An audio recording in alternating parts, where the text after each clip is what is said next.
வணக்கம் பிரபுகளே, நான் உங்கள் ஐயனார் துபாய் அபுதாபிலிருந்து. இப்போ பாருங்கள், தமிழ்நாட்டில் நான் பெரிதும் மதிக்கக்கூடிய ஐயா டாக்டர் ராமதாஸ் அவர்கள் ஆரம்ப காலகட்டத்தில் அவருடைய டாக்டர் வேலையை பயன்படுத்தி ஏழை எளிய மக்களுக்கு நிறையா வீடு வீடாக போய் வன்னியரிட மக்களத்தில் போய் வன்னியர் மக்களுக்காக உழைச்சார்.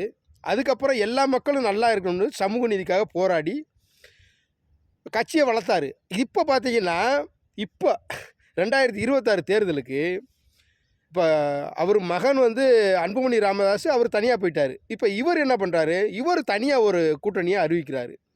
இவர் கூட சேர்ந்து சின்னம்மா சசிகலா அவர்களும் ஒரு கட்சியை ஆரம்பித்து இவங்க 2 பேரும் தமிழ்நாட்டில்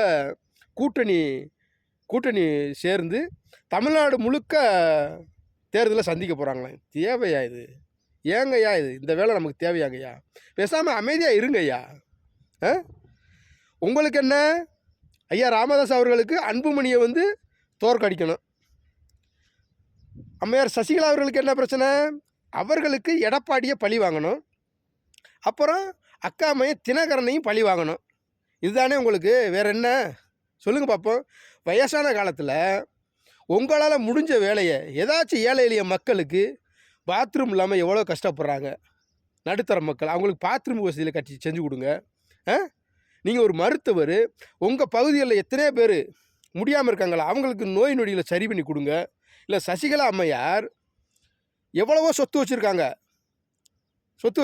அந்த சொத்துக்களை நீங்கள் முக்குளத்தோர் மக்களுக்கு நல்லது பண்ணணும்னு நினச்சிங்கன்னா, முக்குளத்தோர் மக்கள் தென் மாவட்டத்தில் எவ்வளோ பேர் படிச்சுட்டு வேலை இல்லாமல் தர்றாங்க. அவங்களுக்கு ஒரு கம்பெனி ஆரம்பித்து வேலை வாய்ப்பை கொடுங்க. இல்லை அப்படியா, கிராமப்புறங்களாக ரொம்ப முடியாத உங்கள் சமூகத்தை சேர்ந்தவங்க எவ்வளோ பேர் இருக்காங்களே, அவங்களுக்கு வீடு வாசலை கட்டி கொடுங்க. இல்லை அம்மையார் ஜெயலலிதா பேரில் ஏதாச்சும் ஒரு பள்ளிக்கூடத்தை கட்டி கொடுங்க. ஒவ்வொரு கிராமத்துக்கும் பள்ளிக்கூடங்களை கட்டி கொடுங்க. அதெல்லாம் செய்யலாம்ல. என்னம்மா தேவையில்லாமல் நீங்கள் தேர்தலில் நின்று ஒரு தொகுதிக்கு எப்படி பண்ணால் ஒரு 1000 வாக்குகளை பிரிக்கணும் அப்படின்னு சொல்லிட்டு உங்களுடைய டார்கெட்டு. வேறு என்ன செய்ய முடியும் சொல்லுங்கள் பார்ப்போம். உங்களுக்கு ஆதரவாக இருக்கவங்களுக்கு எம்எல்ஏ சீட்டை கொடுத்து அவர்களும் ஒரு தொகுதிக்கு ஒரு 1000 சீட்டை பிரிக்கணும். ஐயா ராமதாஸ் அவர்கள் இவர் பகுதியில் இவருக்கு ஆதரவாக இருக்கிற ஆளை வச்சுக்கிட்டு அவருக்கு தொகுதிக்கு ஒரு 1000 ஓட்டை பிரிக்கணும். ஓட்டை பிரிக்கிற வேலைக்காகத்தான் நீங்கள் இப்போ தேர்தல் சந்திக்க போகிறீங்க. வேறு எதுக்காகவும் இல்லை. மக்கள் நலனுக்காகவா? இல்லவே இல்லை. ஏங்கய்யா இப்படி பண்ணுறீங்க? அமைதியாக வயசாகிடுச்சுன்னா அமைதியாக ஓரமாக ஒதுங்கி இருக்கணுங்க. அதான் இங்கே மரியாதை. நாங்கள் உங்களுக்கு அறிவுரைலாம் சொல்ல முடியாதுங்கய்யா. ஏதோ எங்களுக்கு தெரியுதை சொல்கிறோம். இது தேவையில்லாது. சரிங்களா?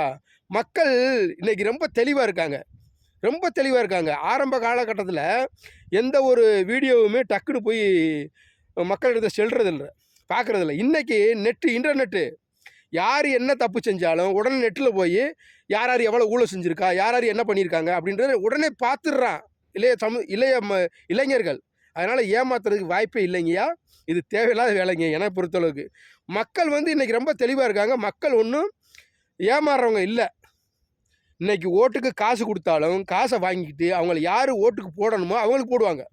அதை கண்டிப்பாக செய்வாங்க. ஏன்னா 2026 தேர்தல் ரொம்ப முக்கியமான தேர்தல்.